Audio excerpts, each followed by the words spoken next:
ನಮಸ್ಕಾರ ಸ್ನೇಹಿತರೆ. ಪ್ರಜ್ವಲ್ ರೇವಣ್ಣರ ಕೇಸ್ಗೆ ಆಘಾತಕಾರಿ ಬೆಳವಣಿಗೆಗಳಾಗ್ತಾ ಇದೆ. ಈ ಕೇಸ್ ನಲ್ಲಿ ಹಲವಾರು ಅನುಮಾನಗಳಿದ್ವು. ಅವೆಲ್ಲ ಒಂದೊಂದಾಗಿ ಈಗ ಕ್ಲಿಯರ್ ಆಗ್ತಾ ಇದೆ. ಈಗ ಪ್ರಜ್ವಲ್ ರೇವಣ್ಣ ಮತ್ತು ಎಚ್ ಡಿ ರೇವಣ್ಣ ಅವರ ವಿರುದ್ಧ ಮತ್ತೊಂದು ಪ್ರಕರಣ ದಾಖಲಾಗಿದೆ.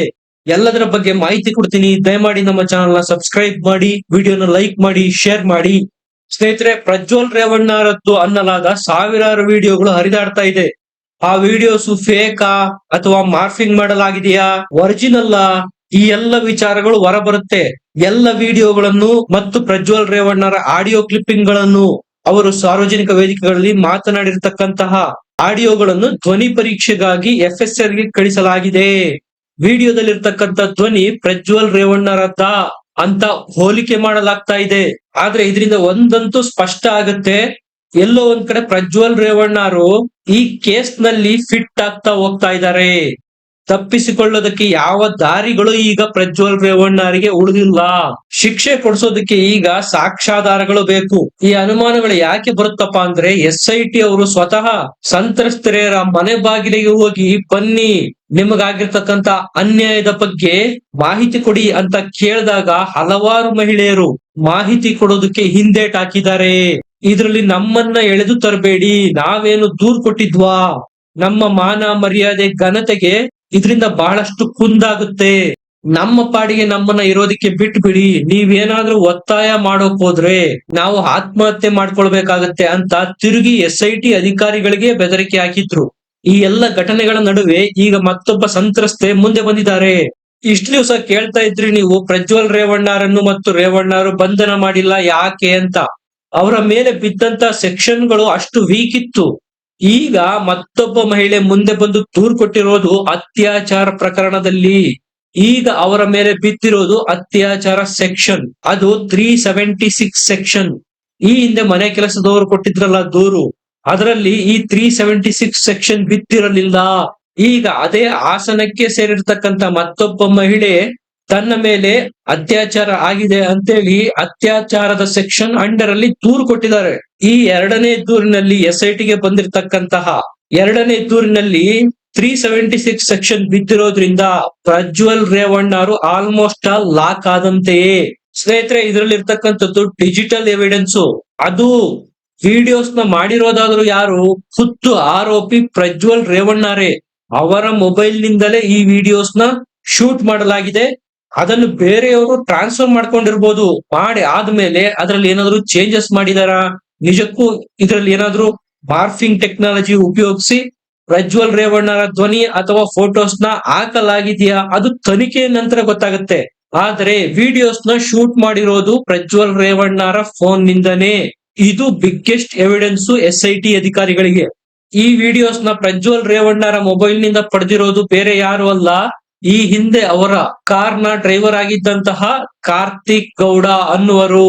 ಈಗ ಬೇರೆ ಎರಡನೇ ಪ್ರಕರಣದಲ್ಲಿ ಅತ್ಯಾಚಾರದ ಕೆಳಗೆ ಕೇಸ್ ದಾಖಲಾಗಿರೋದ್ರಿಂದ ಈ ಪ್ರಕರಣದ ಗಾಂಭೀರ್ಯತೆ, ಸೀರಿಯಸ್ನೆಸ್ ಜಾಸ್ತಿ ಆಗಿದೆ. SIT ಅಧಿಕಾರಿಗಳು ಈಗಾಗಲೇ ಲುಕ್ಔಟ್ ನೋಟಿಸ್ ಬೇರೆ ಜಾರಿ ಮಾಡಿದ್ದಾರೆ. ಯಾವುದೇ ದೇಶಕ್ಕೆ ಹೋಗೋದಕ್ಕೆ, ಯಾವುದೇ ದೇಶದ ಏರ್ಪೋರ್ಟ್ ಗೆ ಪ್ರಜ್ವಲ್ ರೇವಣ್ಣ ಎಂಟ್ರಿ ಆದ ತಕ್ಷಣ ಅಲ್ಲೇ ಅವರ ಬಂಧನ ಆಗುತ್ತೆ. SIT ಅಧಿಕಾರಿಗಳು 24 ಗಂಟೆಗಳ ಸಮಯಾವಕಾಶ ಕೊಟ್ಟಿದ್ರು HD ರೇವಣ್ಣರಿಗೆ ಮತ್ತು ಮಗ ಪ್ರಜ್ವಲ್ ರೇವಣ್ಣರಿಗೆ. ಈ ಸಮಯನ ವಿಸ್ತಾರ ಮಾಡ್ತೀರಾ ಅಂತ ಮಾಧ್ಯಮದವರು ಪರಮೇಶ್ವರ್ಗೆ ಕೇಳಿದಾಗ ಅವ್ರು ಹೇಳಿದ್ದು, ಇಲ್ಲ, ಯಾವುದೇ ಕಾರಣಕ್ಕೂ ಹೆಚ್ಚು ಸಮಯ ಕೊಡೋದಿಲ್ಲ, HD ರೇವಣ್ಣರನ್ನ ನಾವು ಬಂಧಿಸೋದಿಕ್ಕೂ ರೆಡಿಯಾಗಿದ್ದೇವೆ ಅನ್ನುವಂತಹ ಸ್ಟೇಟ್ಮೆಂಟ್ ನ ಪರಮೇಶ್ವರ್ ಅವರು ಕೊಟ್ಟಿದ್ರು. ಸ್ನೇಹಿತರೆ, ಪ್ರಜ್ವಲ್ ರೇವಣ್ಣರು ಮತ್ತು HD ರೇವಣ್ಣರು ಈಗಾಗಲೇ ಆಂಟಿಸಿಪೇಟರಿ ಬೇಲ್, ನಿರೀಕ್ಷಣಾ ಜಾಮೀನಿಗೆ ಅರ್ಜಿ ಸಲ್ಲಿಸಿದ್ದಾರೆ. ಆದ್ರೆ ಈಗ ದಾಖಲಾಗಿರ್ತಕ್ಕಂತ ಅತ್ಯಾಚಾರ ಪ್ರಕರಣದ ಅಂಡರ್ ನಲ್ಲಿ SIT ಅಧಿಕಾರಿಗಳೇನಾದ್ರೂ ಸೂಕ್ತ ಸಾಕ್ಷ್ಯಾಧಾರಗಳನ್ನು ಕೋರ್ಟ್ಗೆ ಸಲ್ಲಿಸಿದ್ದೇ ಆದರೆ ಈ ನಿರೀಕ್ಷಣಾ ಜಾಮೀನಿನ ಕೆಳಗೂ ಸಹ ಪ್ರಜ್ವಲ್ ರೇವಣ್ಣ ಮತ್ತು ರೇವಣ್ಣರಿಗೆ ಜಾಮೀನು ಸಿಗೋದು ಡೌಟು.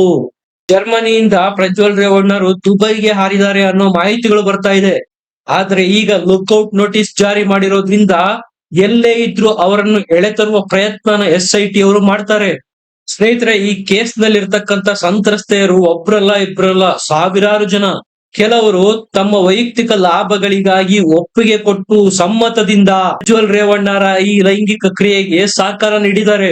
ಆದ್ರೆ ಇನ್ನು ಹಲವರು ದೌರ್ಜನ್ಯಕ್ಕೊಳಗಾಗಿ ಬಲವಂತದಿಂದ ಪ್ರಜ್ವಲ್ ರೇವಣ್ಣರು ಅವರನ್ನು ಬಳಸಿಕೊಂಡಿದ್ದಾರೆ, ಅವರನ್ನು ಹಿಂಸಿಸಲಾಗಿದೆ ಅಂತಕ್ಕಂತ ಆರೋಪಗಳು ಈಗ ಪ್ರಜ್ವಲ್ ರೇವಣ್ಣರ ಮೇಲಿದೆ.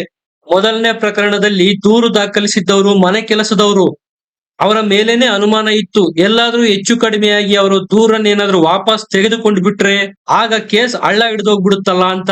ಆದ್ರೆ ಈಗ ಎರಡನೇ ದೂರುದಾರರು ಸಹ ಮುಂದೆ ಬಂದು ದೂರು ಕೊಟ್ಟಿರೋದ್ರಿಂದ, ಅದು ಅತ್ಯಾಚಾರ ಪ್ರಕರಣ 376 ದಾಖಲಾಗಿರೋದ್ರಿಂದ ಕೇಸ್ ಮತ್ತಷ್ಟು ಸ್ಟ್ರಾಂಗ್ ಆಗಿದೆ. ಅಷ್ಟೇ ಅಲ್ಲದೆ ಈಗ ನ್ಯಾಯಾಧೀಶರ ಮುಂದೆ 164 ಸ್ಟೇಟ್ಮೆಂಟ್ ನ ದಾಖಲು ಮಾಡಲಾಗಿದೆ. ಯಾಕಂದ್ರೆ 164 ಕೆಳಗೆ ಹೇಳಿಕೆ ಕೊಡೋದು ಸಾಕ್ಷಿ ಕೊಟ್ಟಂಗೆ, ಅದನ್ನು ಪದೇ ಪದೇ ಬದಲಾಯಿಸೋದಿಕ್ಕೆ ಆಗೋದಿಲ್ಲ. ಹೆಚ್ಚು ಕಡಿಮೆ 164 ಸ್ಟೇಟ್ಮೆಂಟ್ ಆದ ಮೇಲೆ ಆ ಸಾಕ್ಷಿ ಫೈನಲ್ ಆಗುತ್ತೆ.